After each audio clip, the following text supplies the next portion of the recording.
Hey guys, Cal the Dead Knight of Anime here, bringing you my review for Black Clover episode 35. Yeah, I know it's late. I'm just kind of, I was just kind of beat. But I decided I had enough. I suddenly got a bit of a stint of energy enough to do this review for you guys. So, yeah, let's get into it.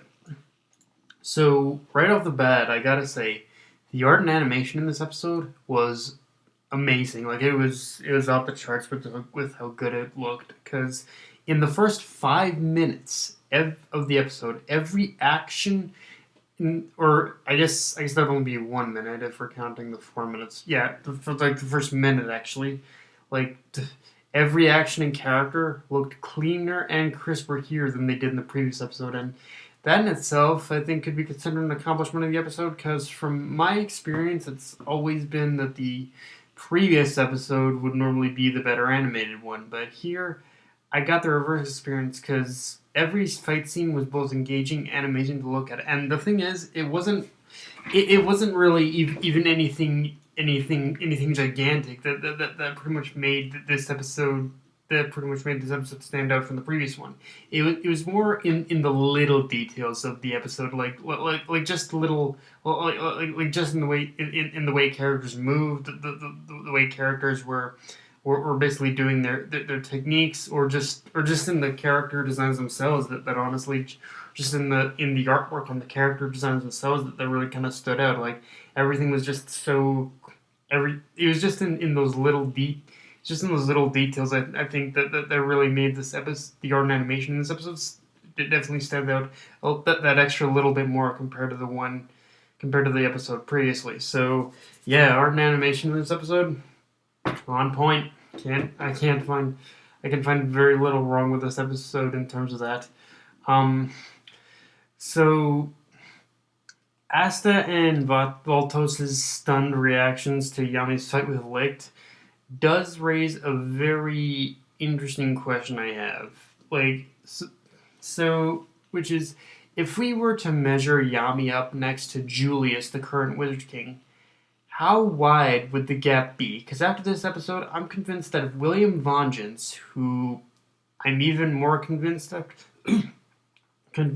this episode, shares some connection with Licht, especially after his revelation that his arm was basically burned or something by pretty much Julius, the current Wizard King. I'm more convinced of that than ever now.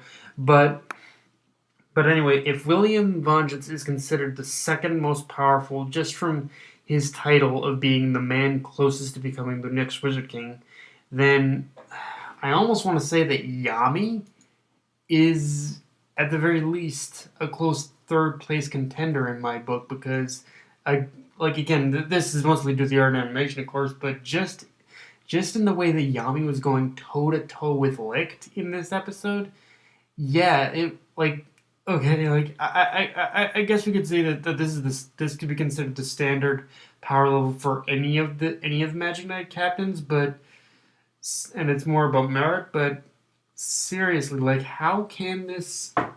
But seriously, how strong is Yami? Like,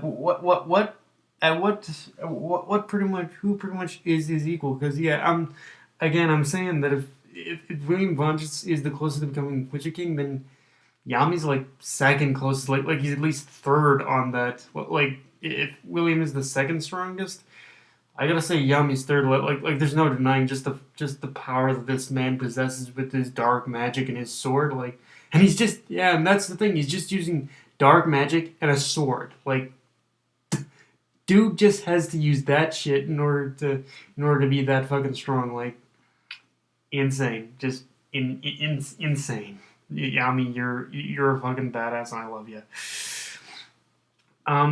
Now, if I did have one major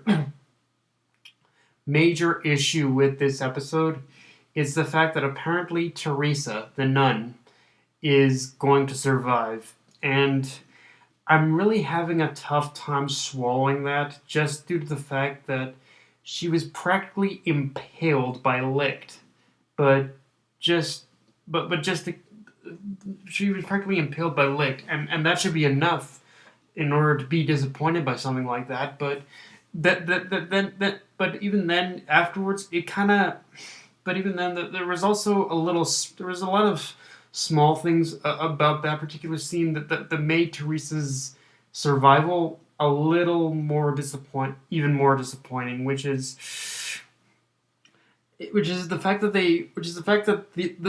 the show managed to have this really nice setup with her in her deathbed, basically surrounded by all the kids she's looked after and Gauche, which would have been the perfect opportunity to execute her death, but they fell back on it for some reason, which I I don't understand why, because they haven't shied away from killing characters before. So what made this time different? Why couldn't they kill Theresa? It all seemed like a perfect setup. There wasn't.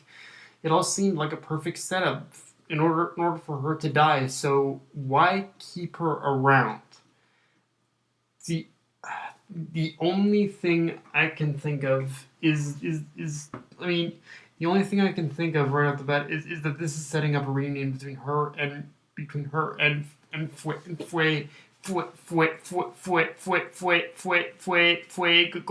But other than that, it's like, yeah, like, why are you keeping her alive when you just had the perfectly good setup for a death for her? It's like, yeah, like, and honestly, for me, this thing is that this isn't even an anime problem. Like, this isn't just an anime problem either. It's because I remember having the same issue with the manga as well. So it's like, yeah, it seems like you're really only so yeah, it really seems if your plan is to have her have a reunion with her old student who is Fagolian, then it seems like her existence is little more than a plot convenience at this point. But it is what it is, I guess.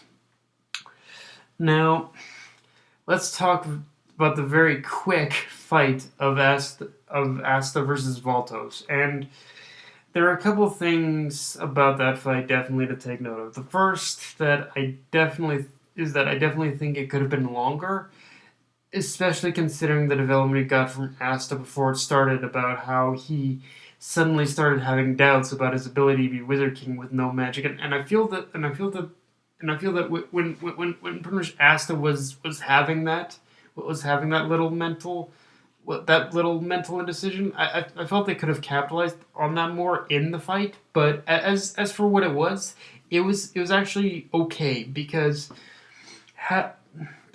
honestly, just like if you look on the surface, the way Voltos was defeated, it definitely does have a few issues, but it didn't.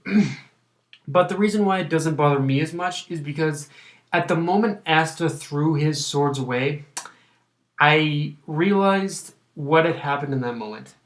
Asta basically gained enough control over Ki to knock Voltos out, and it still does kind of play into him defeating magic with a magic user without magic, but I definitely agree that it definitely should have been longer and should have and should have been and should have capitalized a little more on that fact. Like and the whole Ki thing. If I am correct on Asta using Ki, I'm not saying he mastered it. I'm just saying he managed to gain a little bit of control over it. So enough to actually kind of like, enough to knock Voltos out. So yeah, in that respect, that it is kind of an iffy fight, but it still works if you consider the fact that Asta more than likely did manage to gain some control over a base control over Ki. And if that is in fact what happened, and he only gained a base control over Ki, then just imagine what S is going to be able to do when he actually manages to gain like mastery of that shit. Like, holy shit.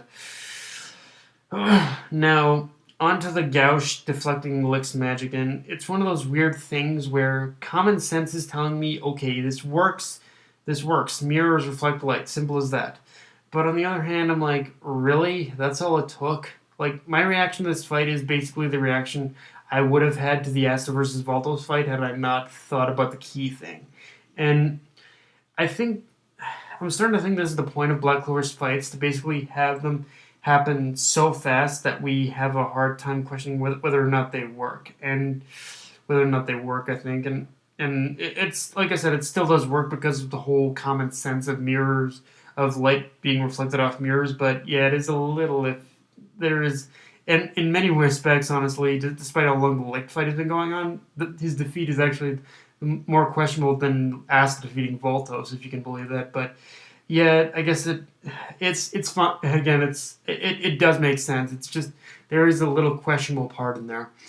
But yeah, guys, that's all I have for this review. If you enjoyed the video, like, comment, subscribe. Follow me on Twitter and Facebook. Death Knight of Enemy. Signing off.